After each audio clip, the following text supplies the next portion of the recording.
Good morning, everyone, and thank you for being here today. We're going to explore a complex and important topic, the war on drugs. This presentation will take an in-depth look at how this campaign began, the various policing strategies it has involved, the legal challenges it has faced, and the profound impact it has had on communities across the country. It's a critical subject that touches on law enforcement, policy, and society, and I'm looking forward to diving into it with you. The war on drugs started back in the 1970s as a government initiative aimed at tackling illegal drug use and trafficking across the country. At the heart of this campaign were law enforcement agencies, which played a crucial role in carrying out the policies. Police forces were tasked with making arrests, conducting drug interdiction, and carrying out surveillance operations to disrupt drug-related activities. The main goal of this effort was to reduce both the availability and use of drugs by enforcing strict measures against users, dealers, and traffickers alike. This involved a wide range of actions, from arresting individuals involved in drug-related offenses to intercepting shipments and closely monitoring operations connected to the drug trade. During the late 1960s and early 1970s, there was a noticeable rise in drug use, which caused a lot of public concern. This climate set the stage for what became known as the war on drugs. The government responded by focusing on reducing both the supply and the demand for illegal substances. They did this by increasing penalties and stepping up enforcement efforts. A key part of their strategy was to dismantle drug trafficking organizations, aiming to disrupt the flow and availability of drugs. Additionally, they sought to deter drug use by making arrests and increasing incarceration rates. Underpinning all these efforts was the broader goal of improving public safety through stricter policing of drug-related activities. This combination of measures reflects the government's comprehensive approach to addressing the drug problem at the time. As drug-related arrests surged rapidly, police departments faced a significant increase in their workloads. This sharp rise demanded new approaches and resources to manage the growing caseload effectively. One notable change was the militarization of police forces. We saw specialized units equipped with tactical gear and advanced weaponry, reflecting a shift toward a more aggressive stance in law enforcement. Alongside this, there was a marked enhancement in interdiction efforts and undercover operations, aimed specifically at dismantling drug distribution networks. Finally, surveillance methods expanded considerably.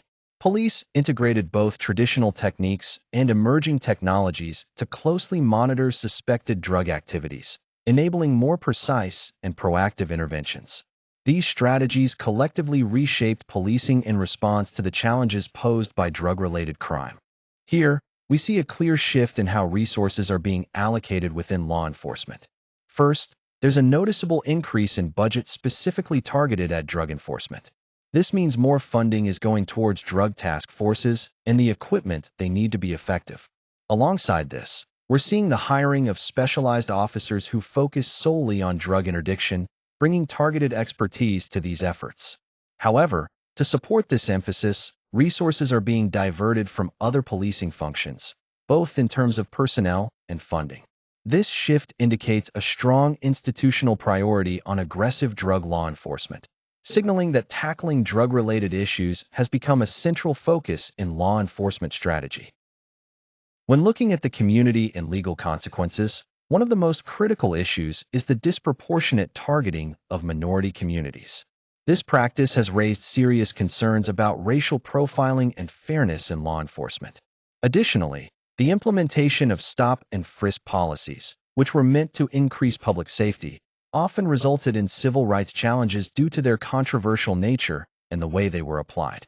Alongside this, aggressive search tactics, use of force, and the discretionary nature of arrests sparked numerous legal and ethical controversies.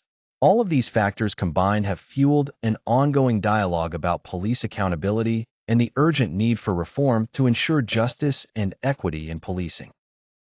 The Rampart scandal, which first came to light in 1991, exposed serious corruption and abuse within the narcotics unit of the Los Angeles Police Department during the war on drugs. Officers were found to have fabricated evidence and even planted drugs, which is a clear violation of justice. Additionally, there were numerous cases of excessive use of force and violations of civil rights, showing a pattern of misconduct that went beyond isolated incidents. This scandal had a profound impact on police-community relations, revealing how difficult it can be to uphold ethical standards while aggressively enforcing drug laws. Ultimately, it caused significant damage to the trust between law enforcement and the communities they serve, emphasizing the need for accountability and reform. Here we can see the data outlining the growth trends related to the war on drugs over several decades. Starting with drug arrests, there's a clear and significant increase, rising from 0% in 1980 to a staggering 400% by 2015. This dramatic rise indicates intensified law enforcement efforts targeting drug-related offenses. Similarly, SWAT deployments have surged from 3,000 in 1980 to 50,000 by 2015, reflecting a growing militarization and readiness of police forces to handle high-risk drug enforcement operations. This escalation in SWAT activity aligns closely with the increase in drug arrests.